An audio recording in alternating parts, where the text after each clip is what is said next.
말씀입니다. 누가복음 15장 11절에서 16절, 25절, 30절 말씀입니다. 이 말씀 우리가 다 같이 함께 읽도록 하겠습니다. 또 이르시되 어떤 사람에게 두 아들이 있는데 그 둘째가 아버지에게 말하되 아버지여 재산 중에서 내게 돌아올 분깃을 내게 주소서 하는지라. 아버지가 그 살림을 각각 나누어 주었더니 그 후 며칠이 안 되어 둘째 아들이 재물을 다 모아 가지고 먼 나라에 가 거기서 허랑방탕하여 그 재산을 낭비하더니 다 없앤 후 그 나라에 크게 흉년이 들어 그가 비로소 궁핍한지라. 가서 그 나라 백성 중 한 사람에게 붙여 사니 그가 그를 들로 보내어 돼지를 치게 하였는데 그가 돼지 먹는 쥐염 열매로 배를 채우고자 하되 주는 자가 없는지라. 맏아들은 밭에 있다가 돌아와 집에 가까이 왔을 때에 풍악과 춤추는 소리를 듣고 한 종을 불러 이 무슨 일인가 물은데 대답하되 당신의 동생이 돌아왔음에 당신의 아버지가 건강한 그를 다시 맞아들이게 됨으로 인하여 살진 송아지를 잡았나이다 하니 그가 노하여 들어가고자 하지 아니하거늘 아버지가 나와서 권한대 아버지께 대답하여 이르되 내가 여러 해 아버지를 섬겨 명을 어김이 없거늘 내게는 염소 새끼라도 주어 나와 내 벗으로 즐기게 하신 일이 없더니 아버지의 살림을 창녀들과 함께 삼켜버린 이 아들이 돌아오매 이를 위하여 살진 송아지를 잡으셨나이다. 아멘. 이 시간 예배를 위하여 여러분 들으신 헌금을 위해서 다 같이 기도하겠습니다. 하나님 아버지 참으로 감사합니다. 우리가 매일 숨쉬며 살아갈 수 있는 것이 하나님의 은혜인 줄 믿습니다. 우리가 주님 안에서 우리가 살며 움직이며 존재한다고 했습니다. 하나님, 그 하나님의 은혜 없이 한순간도 우리가 살 수 없음을 고백합니다. 오늘 귀한 시간 주의 전에 나와서 우리에게 호흡을 주시고 생명을 주시고 모든 것을 주시는 그 하나님 찬양하고 그 하나님만을 예배하기를 원합니다. 이 예배의 시간 가운데 성령 하나님 우리 가운데 임재하여 주시옵소서. 예배를 온전히 받아주시고 예배 드리는 심령들마다 하나님께서 임하여 주셔서 은혜를 베풀어 주시고 말씀을 들을 때 그 말씀이 깨달아지고 그 말씀이 영이요 진리되는 은혜가 있도록 성령 하나님 우리 가운데 역사하여 주시옵소서. 주님 이 시간 나오면서 주께서 주신 물질 주님의 것임을 고백하며 물질의 경배를 올려드립니다. 주님 이 경배를 받아주시고 우리가 드린 이 물질이 주님의 나라를 위하여 복음을 위하여 영혼을 살리는 일을 위하여 귀하게 사용되게 하여 주시옵소서. 그 일을 위하여 아낌없이 자신의 것을 드리는 감사함으로 드리는 손길들마다 하나님이 기억하여 주시고 필요한 모든 것을 공급하여 주시고 축복하여 주시옵소서. 감사하며 예수님의 이름으로 기도합니다. 아멘.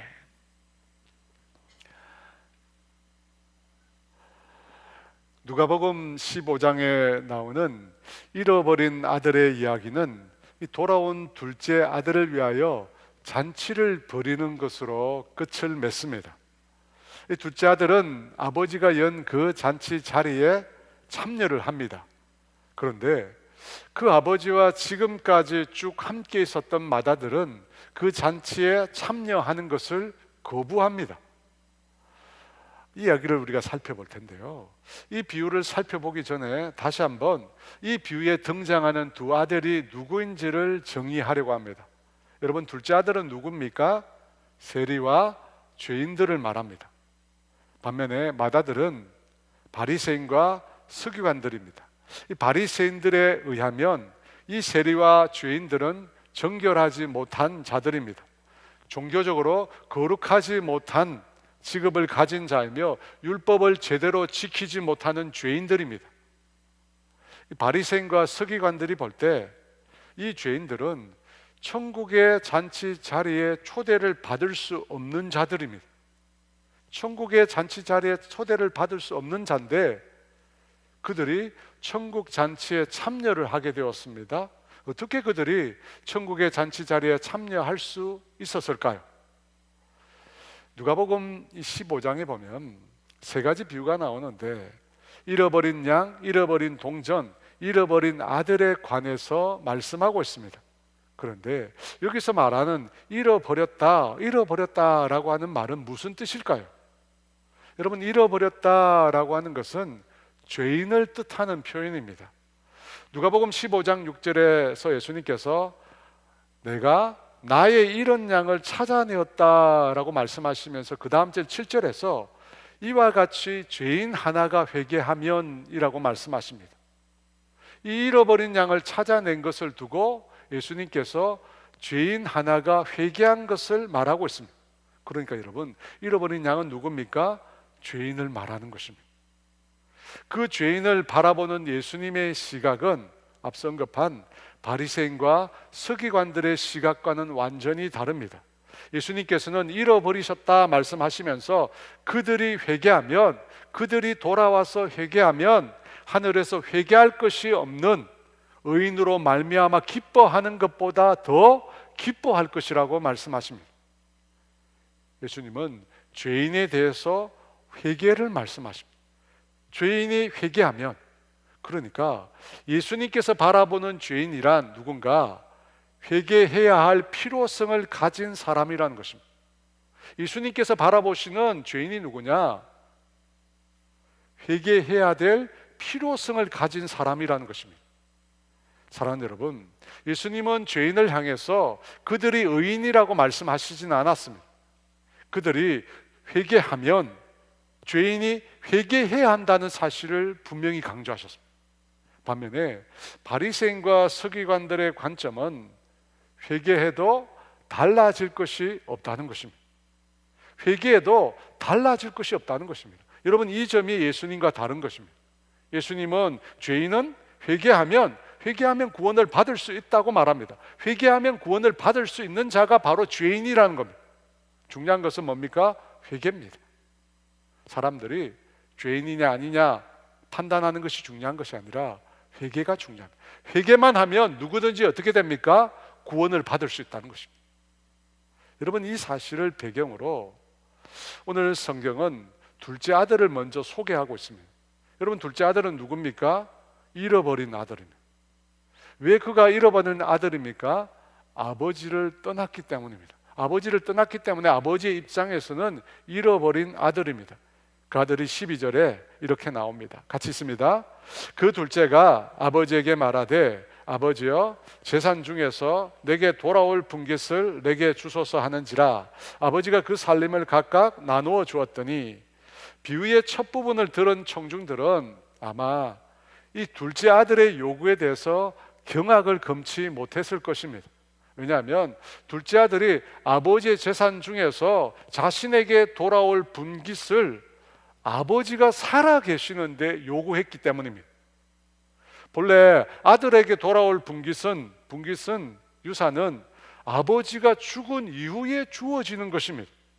아버지 생전에 그것을 요구한다, 아버지가 살아 계시는데 그것을 요구한다는 것은 그 자체가 지극히 무리한 짓입니다. 마치 아버지가 죽기를 바란다는 것과 다르지 않습니다. 이 유대의 상속법에 의하면 아버지가 사망할 때 맏아들은 다른 아들이 받는 유산을 2배 받도록, 다른 아들이 받는 것보다 2배를 받도록 정해져 있습니다. 그러니까 상속자가 둘이면 어떻게 됩니까? 둘째는 아버지로부터 그 유산의 3분의 1을 받게 됩니다. 맏아들이 2배를 받으니까 둘째가 3분의 1을 받는 것입니다. 하지만 아버지가 살아있는 경우에는 아들에게 돌아오는 유산의 몫이 현저히 적습니다. 학자들의 추정에 의하면 아마 이 둘째 아들은 아버지의 재산 중에서 9분의 1 정도를 받았을 것이라고 생각합니다. 그러면 여러분, 아버지의 사후에는 아버지 재산의 3분의 1을 받을 수 있는데 왜 둘째는 굳이 지금 아버지의 유산을 달라고 하는 것일까요? 9분의 1밖에 받지 못하는데 왜 이토록 성급하게 행동을 하는 것일까요? 그 이유는 그만큼 아버지를 지금 떠나고 싶다는 겁니다. 한시라도 아버지를 떠나서 자기 마음대로 살고 싶었던 것입니다. 그래서 떠나면서 아버지에게 자기 몫을 달라고 요구하고 있는 것입니다. 사랑하는 여러분, 이 부당하고도 무례한 아들의 요구에 아버지는 어떻게 응답했을까요? 당시 성경에 나오는 이 당시 사회는 우리가 살고 있는 지금보다 훨씬 더 가부장적인 사회입니다. 아버지의 권위가 절대적인 그런 사회였습니다. 아마 우리의 조선시대가 아닐까 생각이 듭니다. 아버지의 권위가 절대적입니다. 아버지의 말 한마디면 모든 것이 결정되는 그런 사회입니다. 여러분, 그랬다면 당연히 이 아버지는 어떻게 해야 합니까? 이 둘째 아들을 호되게 야단쳐야 합니다. 그리고 너 같은 놈은 이 집에 있을 자격이 없다고 쫓아내야 합니다. 그런데 성경의 아버지는 그렇게 하지 않고 놀랍게 순순히 자기의 살림을 나눠 주었다고 오늘 성경이 기록하고 있습니다. 여러분, 이 아버지와 둘째 아들의 모습은 우리로 하여금 에덴 동산에서 일어난 사건을 생각나게 합니다. 창세기 2장 16, 17절 말씀인데요, 우리 같이 읽습니다. 여호와 하나님이 그 사람에게 명하여 이르시되 동산 각종 나무의 열매는 내가 임의로 먹되 선악을 알게 하는 나무의 열매는 먹지 말라. 내가 먹는 날에는 반드시 죽으리라 하시니라. 하나님께서 아담에게 동산 모든 나무의 실과는 임의로 먹어도 된다고 합니다. 네가 원하는 대로 먹으라고 합니다. 다만 선악을 알게 하는 나무의 실과는 먹지 말라고 합니다.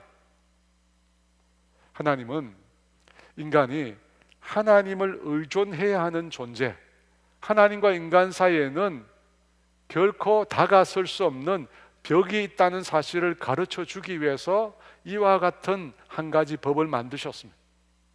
그런데 인간은 그 하나님께로부터 오는 그 사랑의 통제를 받기를 원치 않았습니다. 그래서 어떻게 합니까? 자기 스스로 마음대로 자기 삶을 선택하고 결정하고 싶었습니다. 물론 사탄의 미혹을 받아서 그런 마음이 생겨난 것이긴 하지만 인간은 자기 스스로 자기 운명을 결정하고 싶었습니다. 그 자신이 하나님이 되고 싶었다는 것입니다. 그래서 어떻게 합니까? 하나님의 말씀을 어긴 것입니다. 하나님을 거부하고 하나님을 등지고 하나님께로부터 떠나기로 결정했습니다. 왜입니까? 원하는 대로, 내가 원하는 대로 살고 싶어서 그런 결정을 한 것입니다. 그래서 여러분, 이 땅에 살고 있는 모든 사람들은 이 굴레라는 걸 싫어합니다. 인간이 속성이 그래요, 여러분. 무엇이든지 자신을 얽매이는 것을, 얽매게 만드는 것을 싫어합니다. 그냥 모든 것으로부터 자유롭게 살고 싶습니다. 그것이 여러분 인간의 마음이에요. 그래서 요즘에는 결혼도 안 하잖아요. 자기 마음대로 살고 싶은 거예요. 내가 하고 싶은 대로 내 마음대로 그 어떤 것도 매이지 않고 살고 싶은 것입니다. 그래서 여러분, 현 시대 인류에게 있어서 최고의 덕목은 각 개인의 자유입니다. 이 자유라고 하는 것이 인간의 최고의 덕목이 되었습니다. 예전에는 그렇지 않았죠. 현 시대에 선과 악을 구분짓는 기준이 무엇입니까? 여러분, 우리가 살고 있는 이 시대에 선과 악을 가르는 기준이 뭐예요? 인간에게 자유를 주느냐 그렇지 않느냐입니다. 조금이라도 인간에게 속박이라는 느낌을 주면 그것은 뭡니까? 그것은 선이 아닙니다. 우리를 조금이라도 조여주면 여러분 그것은 악입니다. 사랑하는 여러분, 우리가 차별금지법을 반대하는 이유가 뭡니까? 동성애 때문입니다. 사람들은 성적 지향, 동성애조차도 개인의 자유에 달려있다고 주장하고 있습니다. 여러분, 이것이 과연 하나님 보시기에 성경적으로 옳은 생각입니까? 하나님을 떠난 인간이 스스로 하나님이 되어서 선악을 판별한 결과가 이것입니다. 더 이상 사람들은 하나님을 기준으로, 하나님을 선악의 기준으로 삼지 않습니다. 사람들은 하나님이 싫습니다. 하나님이 계시면 인간이 원하는 자유가 방해받기 때문이라고 생각하기 때문입니다. 그래서 하나님을 떠나려고 합니다. 하나님 없이 살려고 합니다. 둘째 아들도 똑같습니다. 아버지가 싫은 거예요. 아버지라고 하는 사랑의 울타리가 싫은 거예요. 그곳에서 뛰쳐나가서 자기 마음대로 살고 싶은 것입니다.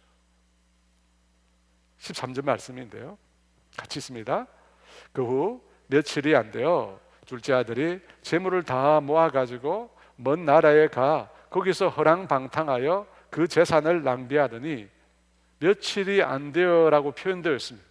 아들은 자신이 원하는 것을 손에 넣자마자, 아버지께로부터 재산을 받자마자 며칠이 안 되어 그 아버지를 떠나갑니다. 아버지가 그렇게 싫었던 거예요.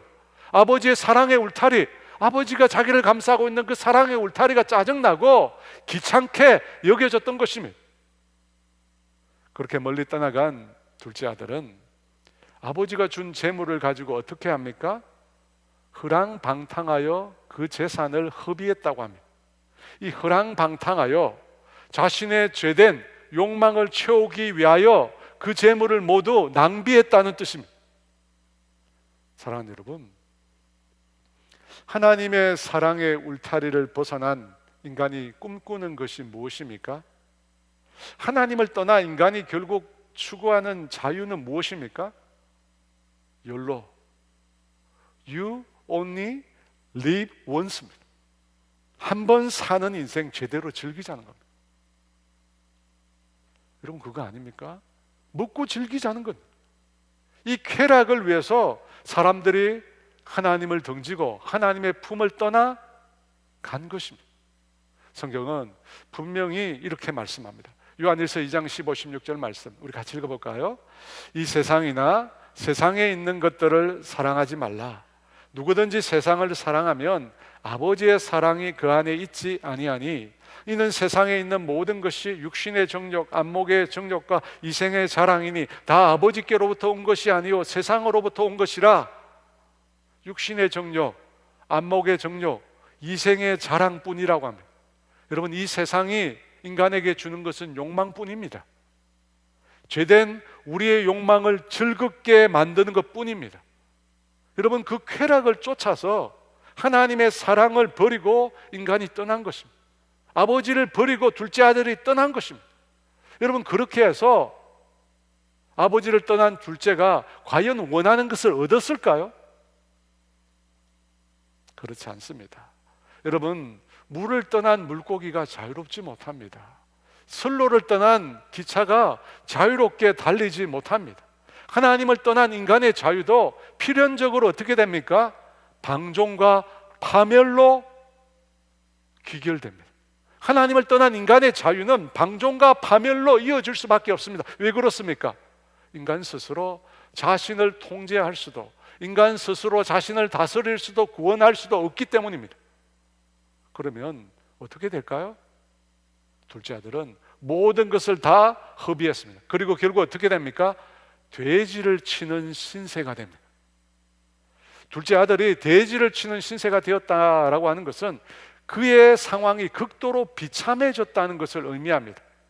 이 유대인에게 있어서 돼지라는 것은 혐오 동물이기 때문에 불결한 동물입니다. 그런데 그런 동물을 치게 되었다는 것은 이 둘째 아들이 지금 최악의 상태에 도달했다는 것입니다. 여러분, 최악의 상태에 도달하지 않고 유대인들이 그렇게 불결한 혐오스러운 동물을 치겠습니까? 그렇지 않습니다. 지금 둘째 아들은 그야말로 인생의 밑바닥, 더 이상 내려갈 수 없는 상태까지 내려간 것입니다. 여러분, 이것이 바로 스스로의 자유를 찾아 하나님을 떠난 인생의 종말입니다. 겉으로는 어쩌면 아름답고 화려해 보이겠지만 여러분, 영적으로 들여다보면 결국 하나님을 떠난 인생은 극도로 비참한 상태에 이르게 됩니다. 눈뜨고 볼 수 없는 극한 상황에 이르게 됩니다. 그래서 아버지가 둘째를 향하여 뭐라고 얘기했냐면 잃어버렸다. 더 나아가 뭐라고 얘기합니까? 죽었다고 해요. 죽었다. 여러분, 성경에서 죽었다는 말은 단절을 뜻합니다. 영적인 단절입니다. 둘째 아들은 자신의 죄된 욕망을 추구하기 위해서 하나님을 떠나갔습니다. 하나님을 떠나서 자기 마음대로 살기 위해서 떠나갔습니다. 그 결과 어떻게 됩니까? 영적으로 죽은 것입니다. 죽어버렸어요. 사랑하는 여러분, 잃어버렸다는 것은 아버지를 떠났다는 거예요. 아버지 입장에서 보면.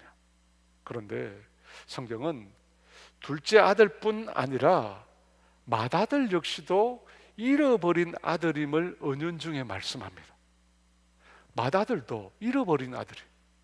왜냐하면 맏아들 역시도 아버지를 떠났기 때문입니다. 본문 28절 말씀인데요, 우리 같이 읽습니다.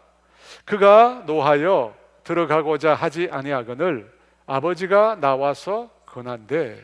시간이 흘러서 동생인 둘째 아들이 돌아왔습니다. 그런데 맏아들은 동생이 돌아오고 아버지가 그 동생의 신분을 다시 아들로 회복시켜주고 또 아버지는 그를 위하여 잔치를 열었다는 얘기를 들었습니다. 그때 맏아들은 경노하게 되었습니다. 그리고 아버지가 연 그 잔치 자리에 들어가는 것을 거부합니다. 이 맏아들의 분노는 지금 이 순간에 갑자기 튀어나온 것이 아닙니다. 그동안 쌓여왔던 불만이 이 순간에 폭발한 것입니다. 아버지가 분명히 살아 계신데 그 유산을 가지고 먼 나라로 떠나버린 그 동생, 여러분 그 동생이 도무지 용서가 되지 않습니다. 그런데 그 탕자를 날마다 동네 어귀까지 나가서 기다리고 있는 아버지, 그 떠나가는 그 동생을 잊지 않고 날마다 동네 어귀까지 나가서 기다리고 있는 그 아버지도 도통이 이해가 안 되는 것입니다. 그 아버지의 이해 못할 행동에 대해서 큰아들은 계속해서 불만이 쌓였던 것입니다. 아들을 잃어버린 아버지에게 직접적으로는 말 못했지만 속으로는 아버지가 너무나 못마땅했습니다. 그런데 그 탕자가 돌아왔다고 아버지가 잔치를 베푼 것입니다. 아버지의 유산을 가지고 떠난 놈인데 어떻게 그런 놈을 다시 집에 발붙일 수 있겠습니까? 다시는 집에 돌아오지 못하도록 내쫓아야 합니다. 그럴 판인데 아버지는 지금 마치 큰 벼슬이라도 하고 돌아온 것처럼 그 둘째를 환영하여 반기고 있습니다. 그리고 잔치까지 엽니다. 그것에 대해서 맏아들은 대노하게 되었습니다. 여러분 왜 대노했을까요? 맏아들의 자기 의 때문입니다. 자기가 볼 때 자기 동생은 자격이 안 되는 것입니다. 그런 놈을 아버지가 환대했으니까 화가 난 것입니다. 자격이 안 되는데 그런 놈을 아버지가 환대하고 잔치를 베푸니까 분노하게 된 것입니다. 그런데 문제는 아버지는 된다는 거예요. 아버지는 자격이 된다는데 형은 안 된다는 겁니다. 형은 받아들일 수 없다는 것입니다. 무엇 때문에 받아들일 수 없습니까? 오늘 본문에 나오는 이 맏아들은 현실에서 바리새인과 서기관을 지칭한다고 했습니다. 반대로 둘째 아들은 세리와 죄인을 지칭합니다. 하나님은 세리와 죄인들이 당신의 품으로 돌아왔을 때 기뻐하시면서 그들을 위해서 하나님은 잔치를 여셨습니다. 내 둘째 아들이 죽었다가 다시 살아났으며 내가 잃었다가 얻었다고 말합니다. 여러분 이 말씀은 세리와 죄인들이 하나님을 떠났다가 다시 돌아왔다는 것입니다. 회개했다는 것입니다. 그것을 보고 하나님께서 크게 기뻐하셨다는 것입니다.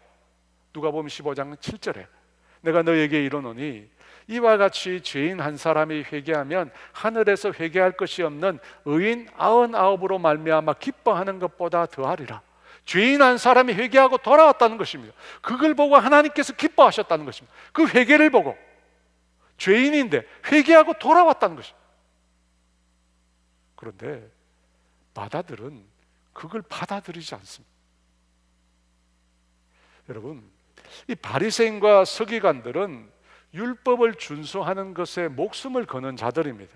그들은 율법을 준수함으로 그 행위에 근거해서 자기 의를 세우려고 하는 자들입니다.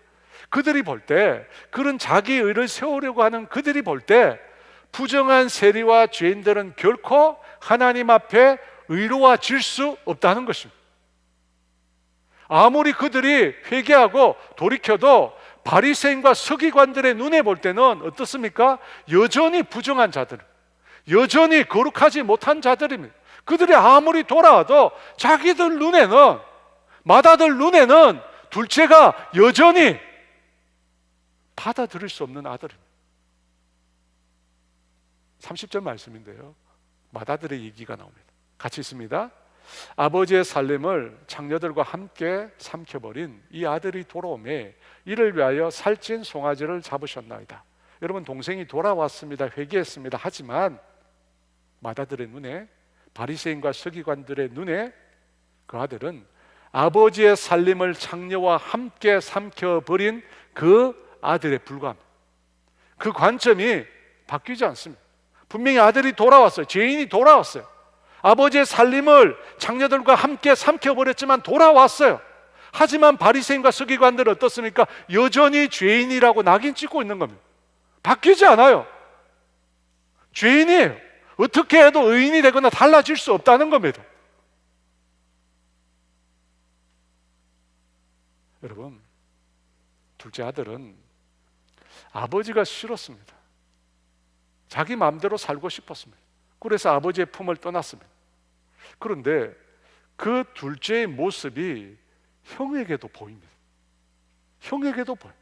동생을 정죄하고 심판하는 형에게서 자기 마음대로, 임의로 자기 마음대로 선악을 결정하는 죄인의 모습이 그대로 보입니다. 사랑하는 여러분, 인간이 범죄하고 타락한 이후에 나타난 모습이 뭡니까? 선악을 임의로 결정한다는 겁니다. 내 마음대로 내 뜻대로 선과 악을 결정하는 것입니다. 내게 좋으면 선이고 내가 싫으면 악입니다. 탕자는 그걸 찾아서 그 자유를 누리기 위해서 아버지를 떠나갔습니다. 그런데 여러분, 맏아들도 다르지 않습니다. 자기 보기에 좋으면 선이에요. 자기 보기에 나쁘면 악입니다. 아무리 아버지는 괜찮다고 말해도 맏아들은 그걸 받아들이지 않습니다. 여러분, 이 맏아들과 둘째 아들의 차이점을 굳이 든다면 맏아들이 더 종교적이었다는 것밖에 없습니다. 세리와 죄인들은 신앙을 등진 사람들입니다. 하지만 바리새인과 서기관들은 신앙 안에 있습니다. 신앙 안에 있지만 하나님을 등진 사람들입니다. 동생은 아예 아버지의 품을 떠났습니다.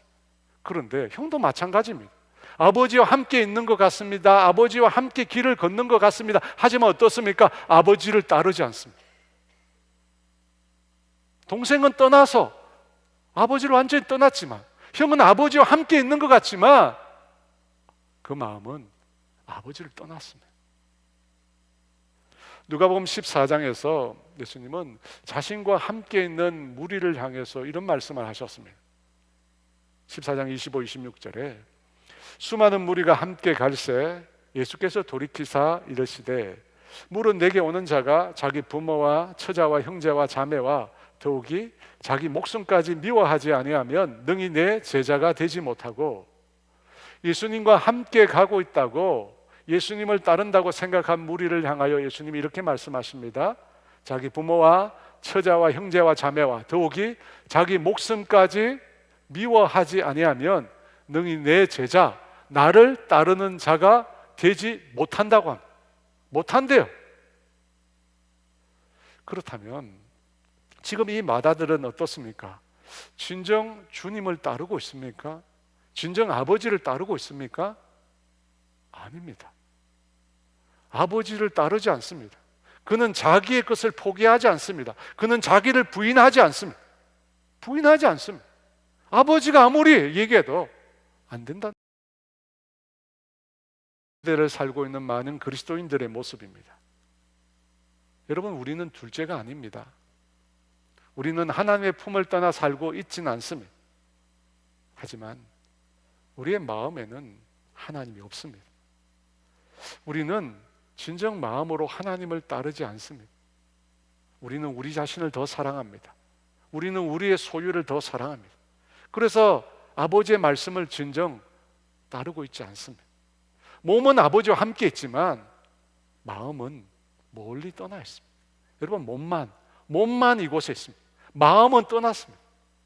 그래서 여러분, 맏아들도 잃어버린 아들입니다. 아버지를 떠나 있기 때문에.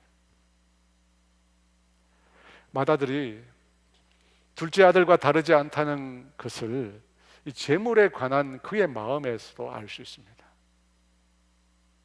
둘째 아들은 아버지의 유산을 달라고 했습니다. 큰아들은 어땠을까요? 누가복음 15장 29절 30절 말씀 같이 있습니다. 아버지께 대답하여 이르되 내가 여러 해 아버지를 섬겨 명을 어김이 없거늘 내게는 염소 새끼라도 주어 나와 내 벗으로 즐기게 하신 일이 없더니 아버지의 살림을 창녀들과 함께 삼켜버린 이 아들이 돌아오매 이를 위하여 살찐 송아지를 잡으시고 명을 어기매었거늘 내게는 염소 새끼라도 주어 내 벗으로 나와 내 벗으로 즐기게 하신 일이 없더니. 여러분, 이 말을 곰곰이 들여다보면 맏아들이 아버지께 원했던 것이 무엇인지 알 수 있습니다. 여러분, 그는 도대체 지금까지 왜 아버지의 명을 지키며 아버지 곁에 있었습니까? 맏아들이 아버지와 함께 있었던 이유는 더 많은 것을 얻으려는 것뿐입니다. 더 많은 것을 얻고자 합니다. 아버지의 명을 따름으로써 더 많은 보상을 얻고자 한 것입니다. 겉으로는 아버지의 명을 지켰지만 정작 중요한 속은 아버지를 따르지 않았습니다. 그도 사실 둘째처럼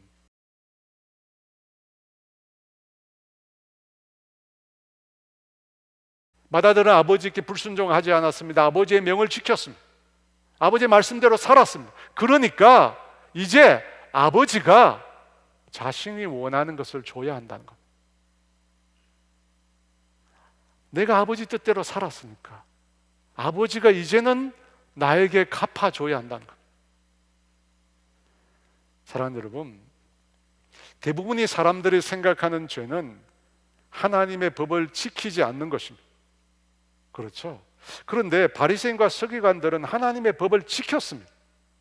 문제는 자신들이 그렇게 법을 지켰기 때문에 자신들은 이제 자격이 된다고 생각한 것입니다. 자신들은 법을 지켰으니까 이제는 자신들에게 권리가 있다는 것입니다.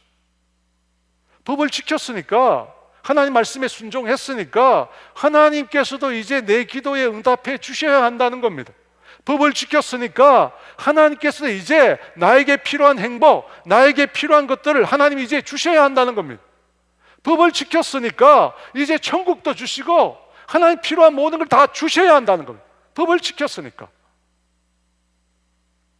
형이 아버지의 명을 지킨 것이 바로 이것 때문입니다. 이와 같은 보상을 바랬습니다. 보상을 얻기 위해서 순종한 거예요. 순종을 통해서 보상을 얻으려고 한 것입니다. 여러분, 이것이 전형적인 종교인의 모습입니다. 그들이 왜 교회에 나옵니까? 왜 종교인들이 교회에 나옵니까? 하나님과 거래를 하는 겁니다. 자신이 원하는 걸 얻기 위해서 그곳에 온 겁니다. 그곳에 온 거예요. 여러분, 둘째와 방식만 달랐지 결론은 같습니다. 그도 하나님을 사랑하고 하나님과 함께 하는 것을 기뻐했던 것이 아닙니다. 그에게도 속셈이 다 따로 있었습니다. 아버지 것을 얻고자 하는 속셈이 따로 있었어요. 아버지의 소유를 노리는 것은 둘째 아들이나 큰 아들이나 매한가지입니다. 그래서 여러분, 이 맏아들도 아버지를 떠난 아들입니다. 몸은 함께 있지만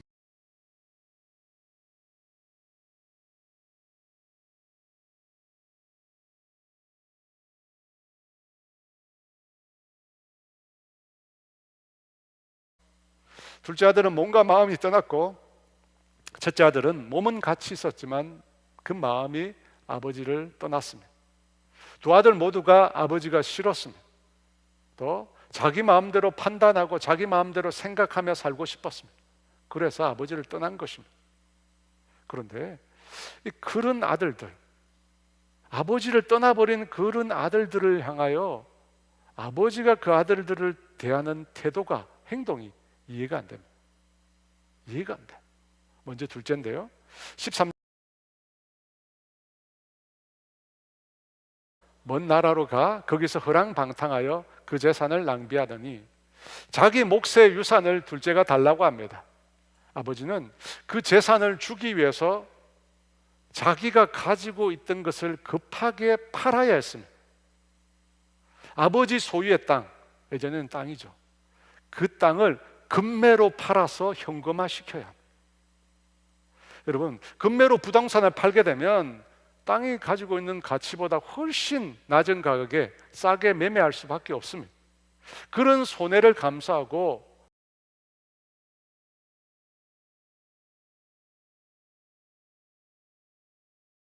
아버지가 준 그 재산을 아들은 낭비했습니다. 이 허랑방탕하다는 말은 무슨 뜻이냐면 쭉정이를 알곡으로부터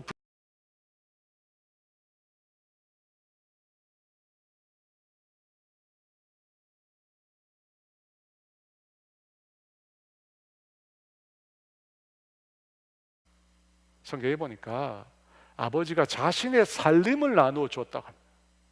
아버지가 살림을 나누어 줬다. 근데 이 살림이라고 하는 단어가 무슨 뜻이냐면 비온이라는 헬라어인데 본래 생명이라는 뜻을 갖고 있습니다. 생명. 왜냐하면 지금도 마찬가지지만 재산이라고 하는 건 너무 소중한 것이잖아요. 여러분, 재산이 꼭 있어야 합니다. 재산이 있어야 우리가 먹고 살 수 있습니다. 생명을 유지할 수 있습니다. 그리고 가정을 꾸려서 살아갈 수 있습니다. 그런데 그렇게 소중한 것, 그 생명을 아들이 아버지에게 요구한 것입니다. 아들이 아버지에게 요구했고 그 소중한 것을, 그 아버지의 생명을 아들은 공중에 던져서 아무렇지도 않게 던져서 허비해버렸습니다. 둘째 아들은 아버지의 생명과 같은 그 재산을 다 낭비한 후 비참한 지경에 이르러서야 자신의 잘못을 깨닫게 되었습니다. 그리고는 어떻게 할까요? 18, 19절 말씀입니다. 우리 같이 있습니다. 내가 일어나 아버지께 가서 이르기를 아버지, 내가 하늘과 아버지께 죄를 지었사오니 지금부터는 아버지의 아들이라 일컬음을 감당하지 못하겠나이다. 나를 품꾼의 하나로 보소서 하리라. 말 그대로 돼지와 같은 신세에 처한 이후에 둘째 아들은 혼잣말로 계획을 세웁니다. 아마 돼지 우리에서 계획을 세웠겠죠. 자신이 아버지께 죄를 지어 아들의 자격을 잃었다는 것을 스스로 자인합니다. 내가 하나님과 아버지께 죄를 지었다. 그러면서 아버지의 아들이라고 불리는 것을 감당하지 못하겠다고 합니다. 그러면서 뭐라고 이야기합니까? 자신을 품꾼의 하나로 봐달라고 요청할 것을 계획합니다. 더 이상 아들은 아니고 품꾼의 하나가 되자. 여기서 품꾼은 고용된 종이 아닙니다. 이 품꾼은 인근 마을에 거주하면서 날품팔이라는 고용인을 지칭합니다. 그러니까 일당 노동자를 말하는 거예요. 일당 노동자. 아무것도 아니잖아요. 아들과 비교해서, 만석군 아들과 비교해서 일당 노동자는 아무것도 아닙니다. 그만큼 지금 둘째 아들은 집으로 돌아갈 면목이 없는 것만. 왜냐하면 그가 아버지께 했던 행동은 그 집안 전체에 너무나 큰 수치가 되기 때문입니다. 아버지가 살아계시는데 아버지 유산을 달라고 하는 거, 이거는 너무나 모렴치한 행동인 것입니다. 당시 아버지에게서 제일 중요한 것은 명예인데 그 명예를 완전히 훼손했습니다. 여러분, 그 사실을 온 동네가 다 알고 있는데 그런 행동을 하고 나서 지금 다시 집으로 간다? 여러분, 너무나 부끄러운 것입니다. 이 당시 랍비들의 가르침에 따르면 그와 같은 수치스러운 행동을 한 사람들은 사죄뿐만 아니라 배상도 해야 했습니다. 배상도. 그래서 여러분, 이 둘째 아들은 아들 자격이 없다고 말하고 난 다음에 자신을 일일 노동자로 사용해 주면 열심히 벌어서 그 빚을 갚겠다고 말을 한 것입니다. 그것을 계획하고 아들이 아버지를 향해 갑니다. 20절 말씀 같이 있습니다. 이에 일어나서 아버지께로 가니라. 아직도 거리가 먼데 아버지가 그를 보고 측은히 여겨 달려가 목을 안고 입을 맞추니 둘째 아들이 아버지 집으로 돌아오는데 아직 거리가 멉니다. 그런데 아버지는 그 아들의 행색을 보며, 모습을 보며 자기 아들인지 압니다. 그리고 어떻게 합니까? 그를 불쌍히 여겨서 달려갑니다. 그런데 여러분, 당시 한 가정의 가장은 달리지 않습니다. 여러분, 달리는 것은 여자들이나 아이들이 하는 겁니다. 여러분, 그런 행동은 당시 가장에게는 금지된 행동입니다. 채통이 있죠. 그런데 아버지는 아이들처럼 겉옷을 걷어리고 발에 불이 나도록 아들을 향해 달려갑니다. 그리고 그 아들을 만나자 그 목을 껴안고 그 입에다가 입을 맞춥니다. 한 번이 아니에요. 그냥 잘 왔다 인사가 아닙니다. 인사치레가 아니라 볼에다가 입에다가 무수히 많은 입맞춤을 하며 그 아들을 환영합니다. 그때 아들이 이렇게 말합니다. 아버지, 내가 하늘과 아버지께 죄를 지었사오니 지금부터는 아버지의 아들이라 일컬음을 감당하지 못하겠나이다. 둘째 아들은 돼지우리에서 연습했던 그 대사를 그대로 아버지 앞에 읊었습니다. 그런데 앞부분은 연습한 대로 분명히 했는데 뒷부분은 나오지 않습니다. 분명 자신을 품꾼의 하나로 여겨달라고 말을 해야 하는데 아버지 앞에서는 그 내용이 나오지 않습니다. 왜 둘째 아들은 아버지 앞에서 그 말을 못했을까요? 자존심에 남아있었을까요? 잊어버렸을까요? 사실은 그 말을 뱉기도 전에 아버지가 둘째 아들의 말을 가로챘기 때문입니다. 더 이상 아버지의 아들로 일컬음을 감당하지 못하겠다라는 말을 듣자마자 아버지가 그 말을 가로챈 거예요. 그리고 아버지는 종들을 불러서 돌아온 둘째에게 가장 좋은 옷을 내어다가 입히라고 했습니다.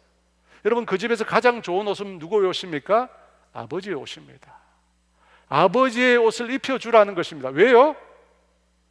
아들의 신분이 회복되었다는 것을 보여주기 위해서입니다. 반지를 손에 끼웁니다. 뭡니까? 아들의 권리를 표시하는 것입니다. 신을 신겨주라고 합니다. 여러분, 노예는 신을 신지 않습니다. 자유인으로서 신분이 회복되었음을 보여주는 것입니다. 그리고 아버지는 종들을 불러서 살찐 송아지를 잡아서 잔치를 벌이자고 합니다. 여러분, 잔치는 혼자 하는 게 아닙니다. 주변의 가족들과 주변 마을 사람들을 다 초대합니다. 다 초대해서 살찐 송아지를 가지고 음식을 나눕니다. 그러면서 아버지는 온 동네 사람들에게, 가족들에게 돌아온 둘째를 환영하고 받아주라고 요구하는 것입니다. 아버지를 떠나고 호로자석이라고 그러죠. 아버지의 명예에 먹칠하고 떠나간 그 둘째를 온 동네 사람들과 가족들로 하여금 환영해 주라고 잔치를 연 것입니다. 아버지를 배신하고 아버지의 생명을 도둑질하고 아버지에게 큰 상처와 수치를 남기고 떠나간 둘째가 돌아왔는데 아버지는 단 한 번도 그 흔한 징계나 꾸지람을 하지 않습니다. 대신에 두 팔 벌려 환하게 웃으면서 그 둘째를 안아주십니다. 그리고 자기 아들로 다시 그 지위를 회복시켜줍니다. 그런 아버지가 못마땅한 아들이 하나 있었습니다. 맏아들은 돌아온 탕자에게 여전한 긍휼과 사랑을 베푸시는 그 아버지가 너무나 못마땅합니다. 못마땅해요. 어떻게 그런 아들을, 어떻게 아버지의 모든 것들을 잃어버리게 한 그 아들을 그렇게 환영할 수 있는가? 너무 못마땅합니다. 여러분, 그런 맏아들, 화를 내면서 잔치 자리에 들어가지 않는 그 맏아들을 아버지가 어떻게 대했을까요? 28절 말씀입니다. 같이 있습니다. 그가 노하여 들어가고자 하지 아니하거늘 아버지가 나와서 권한대, 아버지가 연 잔치 자리에 들어오지 않는 바깥에서 화를 내면서 소리지는 맏아들에게 아버지가 직접 잔치 자리에서 밖으로 나옵니다. 그리고 그를 권하고 있다고. 여러분, 이 권한다는 말이 무슨 뜻일까요? 여러 차례 위로하고 설득한다는 뜻입니다. 위로하고 설득한대요. 그 큰아들을, 화내고 있는 큰아들을. 사랑하는 여러분, 아버지가 이 큰아들에게 이렇게까지 할 필요가 있을까요? 아버지의 재산을 가지고 아버지가 둘째에게 준 겁니다. 아버지의 재산을 아버지가 둘째에게 준 겁니다. 그런데 그 둘째가 허랑방탕하게 지나고 돌아왔습니다. 그 돌아온 것을 아버지가 기뻐하며 환영해 줬습니다. 아버지가 한 거예요. 그걸 두고 맏아들이 분노했습니다. 그런데 아버지가 그 분노하는 아들을 찾아가서 다독이면서 위로하며 설득하며 함께 잔치 자리에 나가자고 말할 필요까지 있을까요? 당시 아버지의 가부장적이 최고의 권위입니다. 그냥 명령해도 되잖아요. 너 들어와. 너 왜 화내고 있어? 내가 이 아들을 다시 아들로 삼아서 어서 들어와. 근데 아버지는 그렇게 하지 않으셨어요. 너무나 다정하게, 마다들에게 찾아가서 잔치 함께 하자고 청하고 있습니다. 이 마다들이 완고하게 계속 거절하는데도 계속해서 그를 도닥이면서 설득하면서 함께 가자고 합니다. 사랑하는 여러분, 우리는 이 모습을 통해서 아버지가 둘째 아들과 맏아들을 똑같이 대하고 있다는 사실을 깨닫게 됩니다. 아픈 손가락이라고 둘째만 특별하게 대하고 있는 게 아닙니다. 아버지는 첫째도 동일하게 사랑으로 대하고 계신 것입니다. 근데 여러분, 이 아버지의 모습이 이상하지 않습니까? 여러분, 이 아버지는 자존심이 없으세요? 자신에게 온갖 수치와 모멸감, 자기 이름에 먹칠을 하는 이 두 아들을 이렇게까지 대하실 필요가 있습니까? 아버지의 생명을 도둑질하고 그걸 허랑방탕하게 써버린 그 둘째에게, 그리고 아버지의 마음을 이해하지 못하고 화내면서 아버지가 연 잔치 자리에 들어오지 않는 그 맏아들에게 아버지는 놀랍게 먼저 손을 내미십니다. 여러분, 왜 이렇게 하십니까? 왜 아버지는 자신을 주장하지 않습니까? 내 것인데 내 마음대로 했다, 왜 말하지 않습니까? 내 권리라고, 내가 가진 권한이라고, 내가 아버지 아니냐라고 왜 주장하지 않으십니까?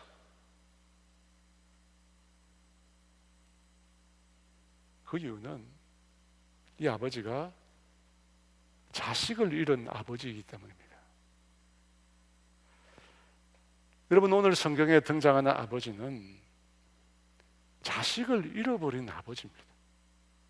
그냥 상상의 얘기가 아니라 진짜 자기 자녀를 잃어버린 아버지입니다. 여러분도 자녀가 있잖아요. 여러분, 자녀를 잃어버렸다면, 진짜 자녀를 잃어버렸다면 그 부모는 어떻게 행동할까요? 10명의 자녀 중에 100명의 자녀 중에 단 한 명이라도 잃어버린 아버지는 그 자녀를 다시 찾기 위해서, 그 자녀를 다시 찾기 위해서 그 어떤 수고도, 그 어떤 희생도, 그 어떤 수치도 마다하지 않을 겁니다. 자존심, 수치, 부끄러움, 명예, 자식을 잃어버린 아버지에게 있을까요? 여러분, 자식을 잃어버렸는데 자존심이 남아있습니까? 자식을 잃어버렸는데 수치, 부끄러움을 느낄 감정이 남아있을까요? 자식을 잃어버렸는데, 여러분, 정말 자식을 잃어버렸다면 무슨 짓이든 다 합니다. 정말 잃어버린 내 자식을 다시 찾을 수만 있다면 여러분, 그 부모는 무슨 짓이든 다 해요. 여러분, 그렇지 않아요? 여러분, 자녀를 잃어버렸다면 여러분 무슨 짓이든 안 하겠습니까? 무슨 부끄러운 짓, 무슨 수치가 되는 짓이라도 그 자녀를 다시 찾을 수만 있다면 다 할 겁니다. 그래서 여러분, 하나님 아버지가 십자가에 자기 아들을 매단 겁니다. 그토록 수치스럽고 그토록 고통스러운 십자가에 하나님은 자기 아들을 매달았습니다. 잃어버린 자녀를 찾기 위해서, 잃어버린 그 자녀를 찾기 위해서 온갖 수치와 모멸감과 저주와 죽음까지도 감당하신 겁니다. 잃어버린 자녀를 찾기 위해서. 여러분, 이것이 하나님의 사랑입니다. 우리는 하나님을 떠나서 차갑게 돌아섰지만 주님은 그 어떤 순간에도 우리를 잊으신 적이 없습니다. 그 어떤 순간에도 우리를 포기하지 않으셨습니다. 주님은 당신의 모든 것을 다 내어주고, 자기 아들까지 다 내어주고 우리를 얻기를 원하십니다.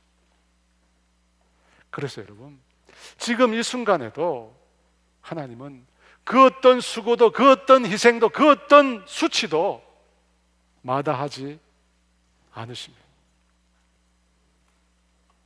인간들이 그렇게 하나님 모욕하잖아요. 하나님 없다고, 하나님 싫다고, 하나님 죽었다고.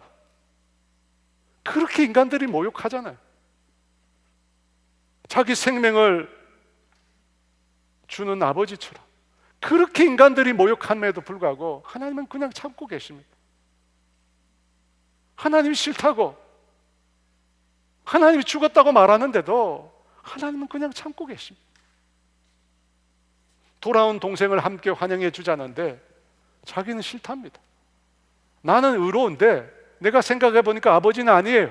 아버지는 아니라고 합니다. 그렇게 아버지를 모욕하는데도 그냥 참으십니다. 그냥 견디십니다.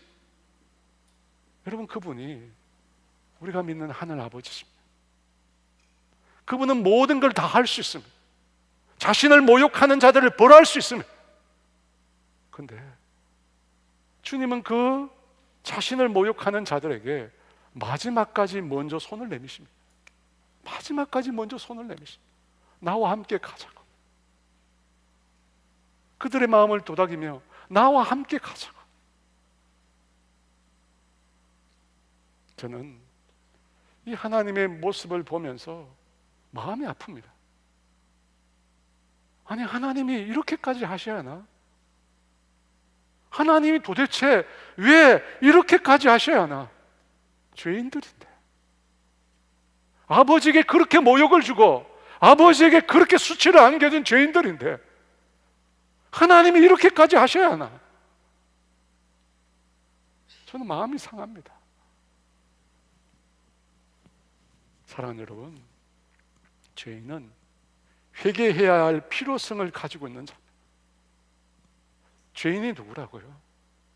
회개해야 될 필요성을 가지고 있는 자입니다. 그런데 그 죄인이 회개하고 주님께 돌이키면 주님은 언제든지 그 영혼을 받아주십니다. 그의 과거를 묻지 않습니다. 그가 행한 일을 묻지 않습니다. 그가 어떻게 살았는지 묻지 않습니다. 돌아가기만 하면, 아버지께 돌아가기만 하면 아버지는 두 손을 활짝 열고 그 영혼을 안아주시고 자기 아들이라고 말씀해 주십니다. 여러분, 그분이 우리가 믿고 있는 하나님이십니다. 그 하나님의 사랑을 생각하며 저와 여러분이 하나님께로 돌아서기를 원합니다. 여러분, 우리에게 필요한 것은 하나님께로 돌아서는 것입니다. 그분의 사랑을 기억하고 주님께 돌아서는 저와 여러분 되시기를 주의 이름으로 축원합니다. 여호와께 돌아서 가자라는 찬양인데요, 이 찬양 드리며 함께 주 앞에 나아가겠습니다.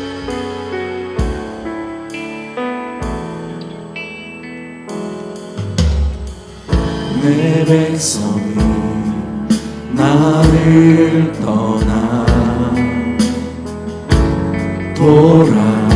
돌아섰지만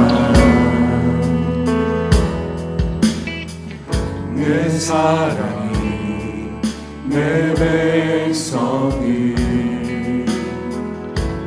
포기 못하니 내 모든 것 내어주고 나 그들을 얻으리라. 여호와께 돌아가자.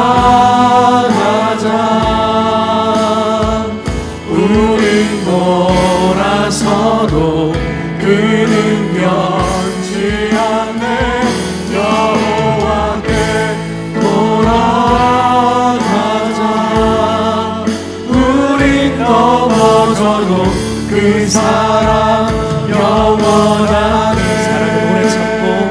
사랑을 오래 참고 자신을 내어주네. 서로 사랑할 때 세상을 주보내. 사랑은 절대 지지 않네. 사랑을 오래 참고 자신을 내어주네.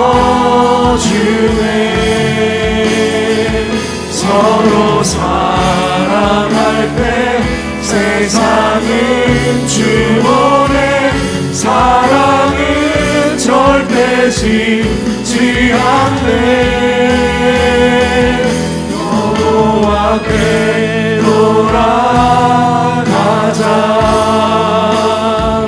우린 돌아서도 그는 변치 않네 여호와께 돌아가자 우린 넘어져도 그 사랑 영원하네.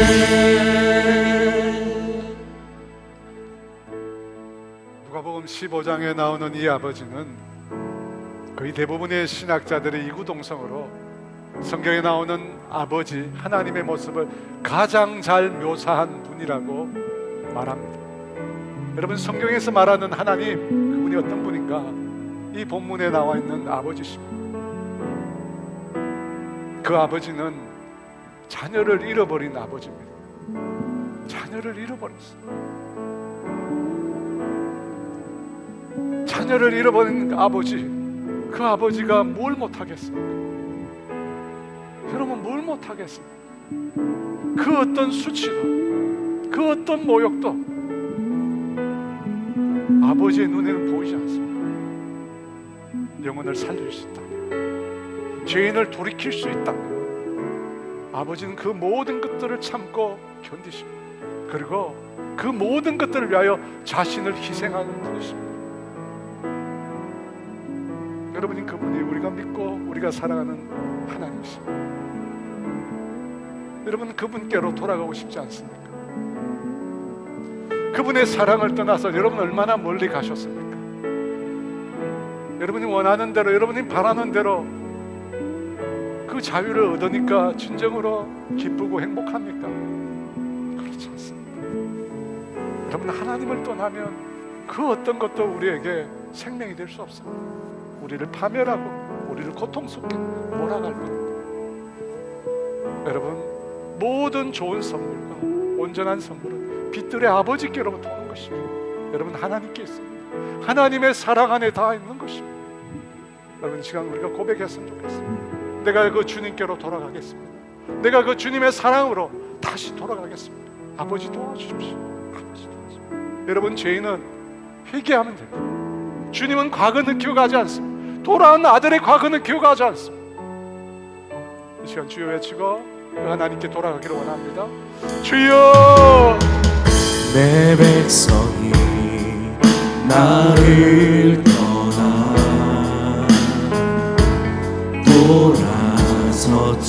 돌아섰지만 내 사랑이 내 백성이 포기 못하니 내 모든 것 내어주고 나 그들을 얻으리라 여호와께 돌아가자 우린 돌아서도 그는 변치 않네 여호와께 돌아가자 우린 넘어져도 그 사랑 영원하네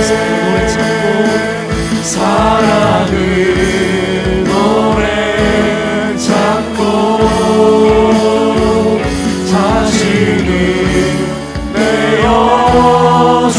내어주네 서로 사랑할 때 세상을 주머네 사랑은 절대 지지 않네 오래 참고 사랑을 오래 참고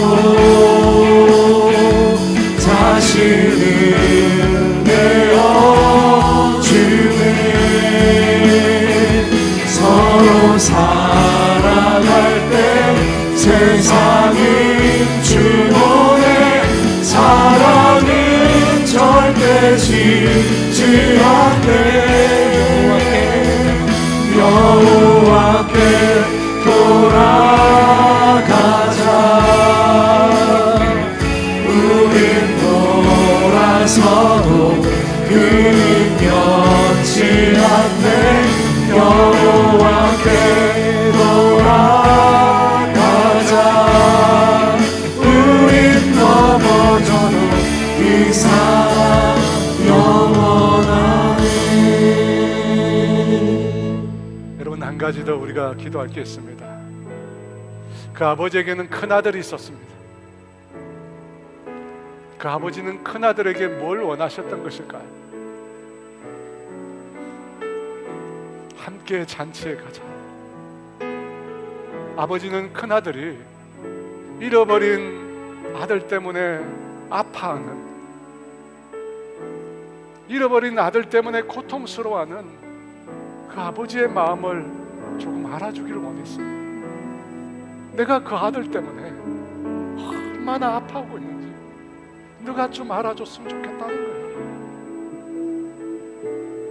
여러분, 그것이 오늘 이곳에 예배하는 우리에게 주님이 원하시는 마음입니다. 너도 내가 아파하는 것처럼 함께 아파해 줄 수 없겠니? 그 죽어가는 잃어버린 내 자녀를 향한 내 마음을 너도 좀 가지지 않을래? 그걸 원하세요. 여러분, 하나님은 자녀를 잃어버린 아버지입니다. 우리에게도 자녀가 있잖아요. 여러분, 그 마음을 가지세요. 그 마음을 가지세요. 그 마음을 달려고 구하세요.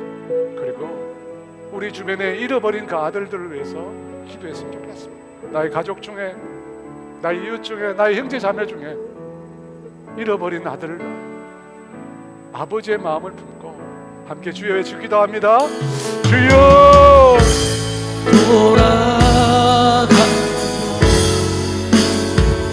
우린 돌아서도 그는 변치 않네 여호와께 돌아가자 우린 넘어져도 그 사랑 영원하네 여호와께 돌아가자 우린 돌아서도 그는 변치 않네 여호와께 돌아가자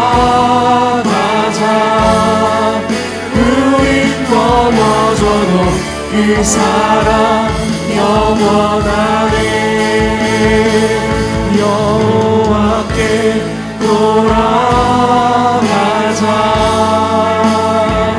우린 돌아서도 그는 변치 않네 여호와께 돌아가자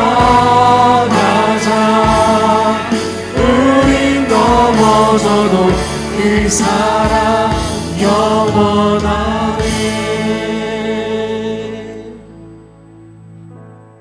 하나님 아버지는 자신의 모든 것을 다 주고도, 자신의 모든 것을 다 주고도 자신의 권리를 주장하지 못하시고 아버지 것을 가지고 떠나버린 그 잃어버린 아들을 위하여 날마다 그 아들을 애타게 가슴 아파하며 기다리시는 분이십니다. 잃어버린 아비의 심정을 하나님 우리에게 허락하여 주시옵소서. 그 아들이 후랑방탕하며 창기와 함께 아버지의 재산을 먹어버렸다, 그것에 우리의 마음을 두지 않고 그 아들 때문에 아파하는 그 아버지의 마음을 우리가 품고 영혼을 위해서 기도하는 우리가 되게 하여 주시옵소서. 지금은 우리 주 예수 그리스도의 은혜와 하나님의 다함이 없는 사랑하심과 성령님이 교통하신가 인도하신가 위로하심, 오늘 우리에게 보여주신 그 하나님의 사랑을 기억하며 그 사랑의 증인이 되기를 소원하는 사랑하는 성도들 위해 이제로부터 영원토록 함께 하시기를 간절히 축원하옵나이다.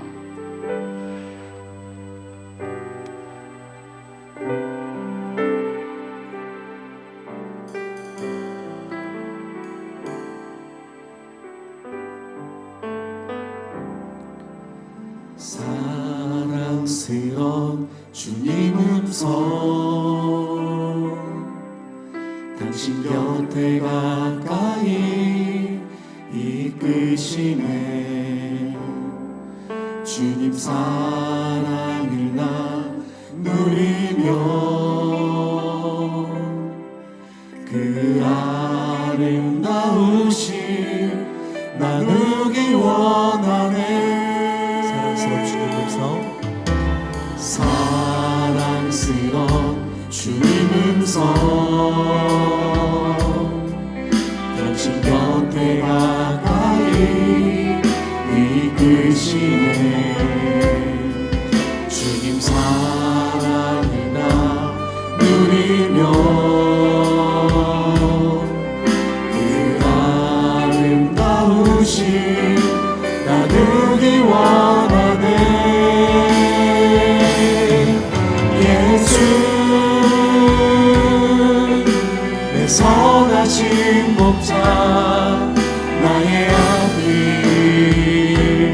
하시네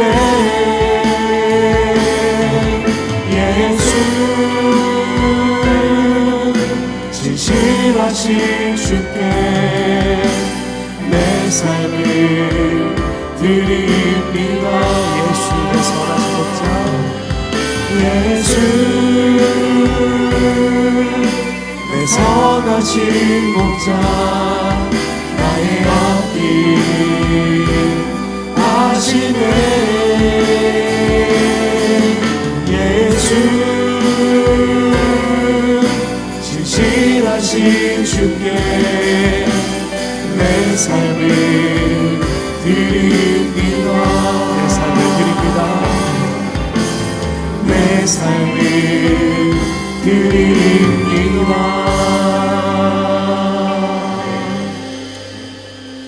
주의 사랑 안에 거하는 한 주간 되시기를 축복합니다.